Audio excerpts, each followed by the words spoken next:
And now more from the Delhi terror blast. Security forces have demolished the Pulwama house of Dr. Umar Nabi, the Red Fort suicide bomber. Now officials say that the house was blown up on Friday as part of the ongoing investigation into the deadly car blast which took place near Delhi's Red Fort. It left about 13 people dead and injured several others. Now, investigators have revealed that Umar was in fact part of a terror module linked to Jaish-e-Mohammed and Ansar Ghazwatul Hind. In fact, he was also in contact with a foreign handler named Okasa, who was acting as a primary link between the Delhi blast and the Pakistan-based networks. Umar was behind the wheel of the explosive-laden Hyundai i20. It was used in the attack and his identity was in fact confirmed after DNA from the blast site matched the samples taken from his mother.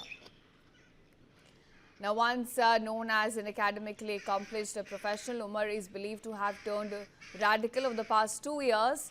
He in fact had joined several radical messaging groups online as well. Meanwhile, a major revelation has surfaced now.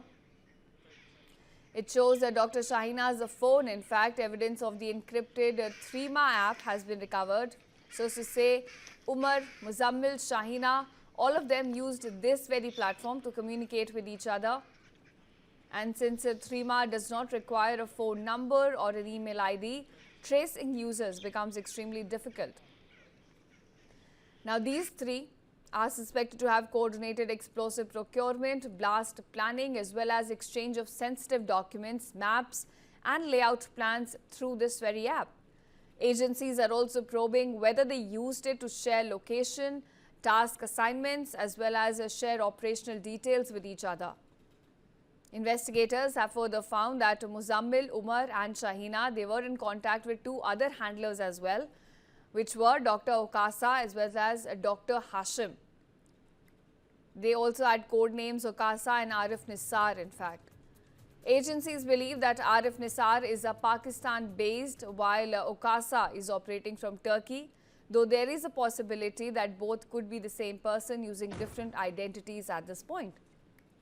Now these people, they communicated through Session, Telegram, Signal, Threema and other encrypted platforms as well.